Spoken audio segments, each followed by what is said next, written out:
Hello, and welcome to the BFS Financial Success Podcast. My name is Kristen Kolka. I'm here with Teresa Kuhn, and we are here to bring you a podcast about financial strategies that you can implement in your businesses and in your personal life.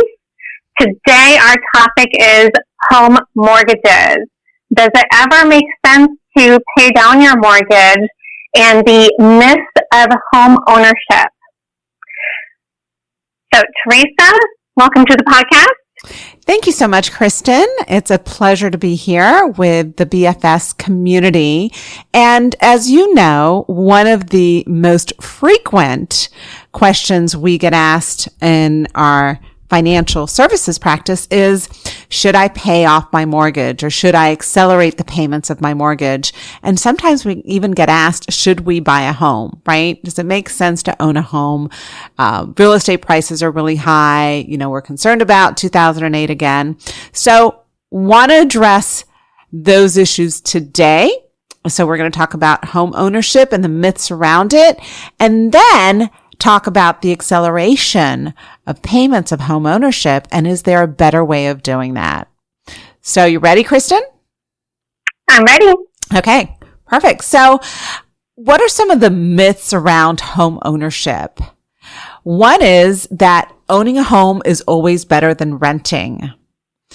So this is a myth that's out there for a long time. And for most Americans, if you ask them, what a home represents to them, the first thing that comes to mind is asset. Their home is an asset. Nothing can be further from the truth. Sorry to break it to you, but when you think about the expenses around a home, it is not an asset. It's actually a liability. Now, you're probably thinking, no, wait. My home is increased in value, right? I've got equity. If I look at my personal balance sheet, I've got the equity on the side of assets and I've got my mortgage on the side of liabilities, and I've got more equity than I do, that I own on the mortgage. Well, that might be true, but if you look at an asset defined as something that's making you money, an investment that's making you money, even though you might have expenses around that investment, a home really, when you talk about, it's not generating any income for you. It's actually an expense that you've got to pay every single month. Most people spend money on their home. They spend money decorating on their home. They spend money maintaining their home. If you were to add up all the expenses around the home, roof, heating and air system, plumbing, electrical, carpets that need to be replaced, curtains that need to be replaced, stuff that goes bad, landscaping, etc., you'll probably find that it's a pretty big expense. And if you were to add it all up, at the end of the day, I think you'll find that you spent more money on that asset than really is in equity. So, Kristen, what's another myth that you know about in terms of home ownership that we can address? Well, another myth about home ownership is that it's always going to increase in value, and as such, it can be used as an asset in retirement. That's a good one.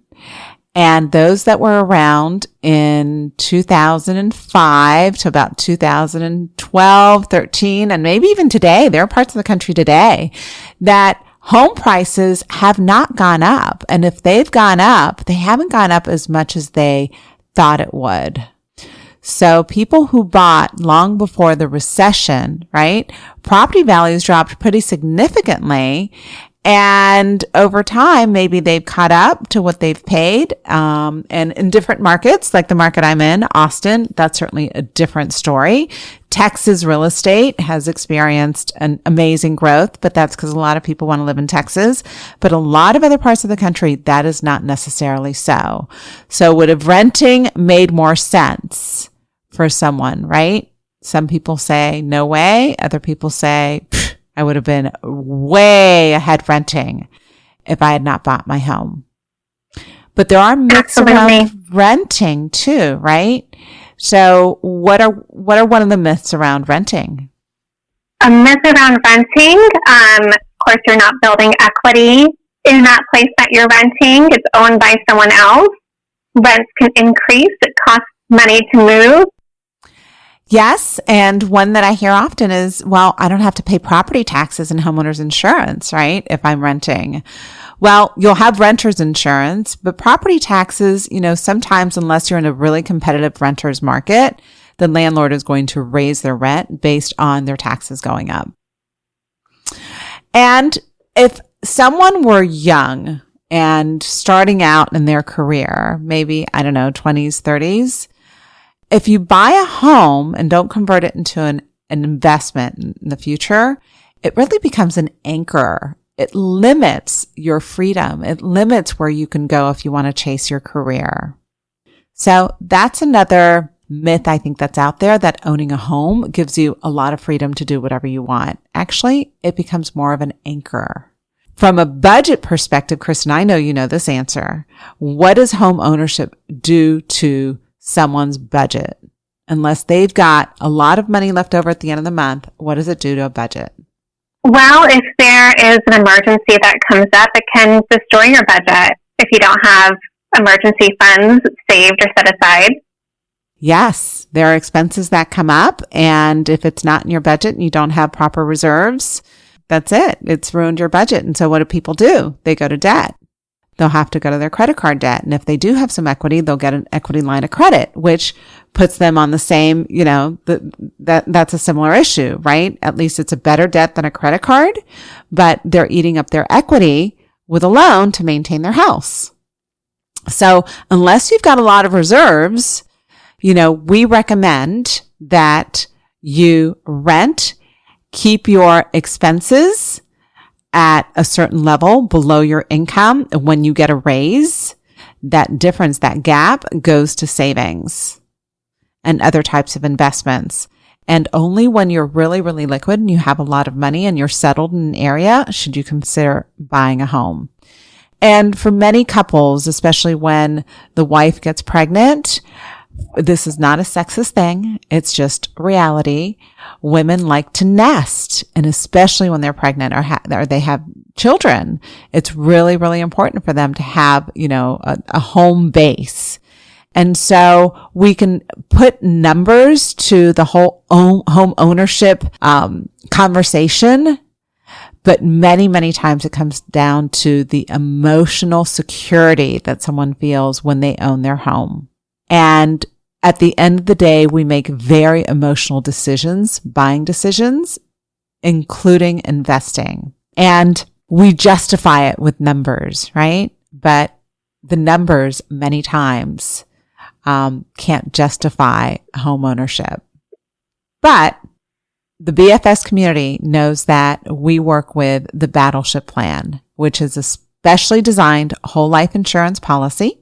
And when we have clients that ask us, hey, we've got a mortgage and we've got some money and we'd like to pay it off or pay it down, what do you recommend? And so we run numbers. We run numbers around, hey, if you were to pay it off directly, this is what you've got, versus if you put the money into a policy first, and again, a very specific, specially designed policy, and then pay off the mortgage, would you be better off? And Kristen, I know you're very familiar with these numbers, so why don't you share those numbers with us? Right, absolutely. And I think I would add to that to Teresa, that one of the biggest myths around mortgages is you should always pay off your mortgage quicker. And I think when we look at these numbers, the audience will see that that's not always necessarily true. And there's other ways to really capture the equity inside your house while still creating, other assets that you can use and add to your balance sheet. So with the example that we're looking at today, we're looking at a traditional mortgage. This person bought their home on January 1st, 2010. It's a $400,000 mortgage loan, and the interest rate is 3.75%. Their monthly payments are just over $1,800. It's $1,852.46 each month. And if this person were to do nothing but pay their mortgage payments for the next 30 years, they'd be paying in total $266,886.45 in interest alone. Okay, so let's pause right there, right? They buy a home, they have a mortgage, and if they pay it off 30 years, it's $266,000.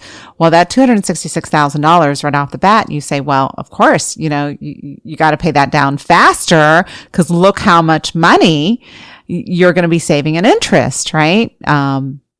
But why is that not true, right? Forget about the policy for a moment. What makes that not necessarily a good deal if people pay off that home directly, or pay off that mortgage directly, I should say? So if interest rates go up and you've got a low interest rate loan, we've got a calculator that shows you are better off putting that money in savings, and you're going to earn more in interest than you're paying in interest.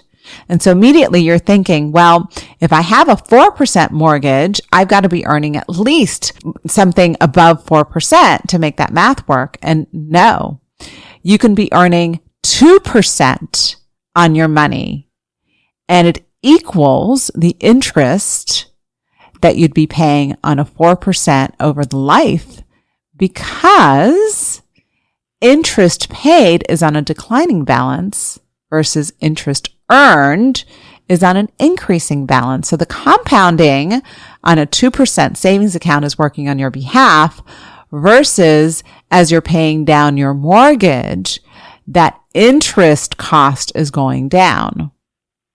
Anything you want to add to that, Kristen?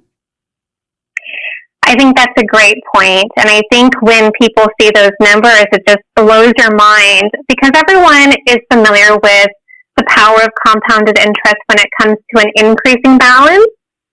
But when you compare that to something like a mortgage, where with today's interest rates, it's the cheapest money that you can borrow. If you compare that to compounded interest side of a savings account, even earning a smaller amount of interest than with accruing on your loan, you can really see the power of compounded interest in an increasing type of account, like a savings account or money market, versus, something where you're always paying down that principal, like your mortgage. That's right. Very well said. And we've got some really intelligent, mathematically intelligent clients, right? They're rocket scientists and they're physicists and they're engineers. But compounding interest is one of those things when we show them, they're like, oh, I had no idea. Right? And so if you do the math and you want to reach out to us and we can show you the calculator, it's so funny how that works. Right? And so our interest rate's going to go up. If you've gotten a mortgage in the last 10 years, your interest rate probably is really, really low. So ask yourself, do I think interest rates are going to go up? Will I be better off putting those extra mortgage payments in my own savings account, or paying down my mortgage? And when you pay down your mortgage, you're giving more money to the bank. You're reducing the bank's risk on that loan and increasing your risk as far as equity is concerned. And if you lose your job, or if you're disabled or something happens, right? Can you call up the bank and say, hey, I've got perfect credit. Can you use some of my equity to pay down my mortgage? No, of course not. But having the money in savings gives you runway. It gives you options that you don't have if you pay down your mortgage. And here at, using the BFS battleship strategy, we show you if you put those extra payments into a policy, how much more options you've got as far as money is concerned. You've got an insurance policy with death benefit. You've got an insurance policy that also offers you long-term care type of benefits or chronic illness type of benefits, or, if you've got cancer or a heart attack or a stroke, specific type of medical issues, you've got those benefits. You can access the money in the policy, the cash value when you need it. It grows tax favored, and a big disclaimer with the tax favored. If you follow certain guidelines, basically it means you can take the money without having to pay taxes on that growth. What else is available in these policies, Kristen? Yeah, you also have the ability to convert the cash value into a stream of income in retirement. Or pay for college, or pay for weddings. Absolutely. Or access that money and invest in another real estate property that's actually an investment versus your home, or in any other investment, even your own business, right? And one of the really cool features about our policies is that the money continues to work for you, even though you were to borrow it out of your cash value. And we'll cover that in another podcast. Any last words, Kristen? Right. So I think another thing that you can think of doing with your policy is, even if after hearing all of these myths of mortgages and paying off mortgages sooner, you still really want to pay off your mortgage quicker, you can also use your policy as a way to do just that. And like you mentioned, Teresa, create a second asset through your policy. So you're saying take the payments you would have made towards your home mortgage, put it in the policy, then turn around and 10 years down the road, let's say, or 5 years down the road, or 15 years down the road, pay the mortgage off. You can always do that. Exactly. So it gives you more options, right? Exactly. It does not take anything off the table. So it's not an either or, it's an and. You can accelerate your mortgage payments and still have that money working for you and have access to it. At least you'll have the money to make the decision. Look, if interest rates are twice what they are today, 10 years from now, do you think you really want to pay off your low interest mortgage? Of course not. But you don't have that option today if you do accelerate your payments, right? That option's off the table. Exactly. Well, thank you again for joining us on the Business Finishing School Financial Battleship Strategy Podcast. It's been a pleasure sharing our financial wisdom with you. It's been financial wisdom that we've learned through the School of Hard Knocks and just a lot of experience working with money. Kristen, thank you so much for joining me today. Appreciate you. Absolutely. Thank you, Teresa. And if anyone listening has any questions regarding this concept, or if they'd like to learn more about how you can use your financial battleship policy to pay down your mortgage quicker, you can always reach us at 1-800-382-0830. Excellent. That's all for now. Thank you again for joining us on Business Finishing School Financial Podcast.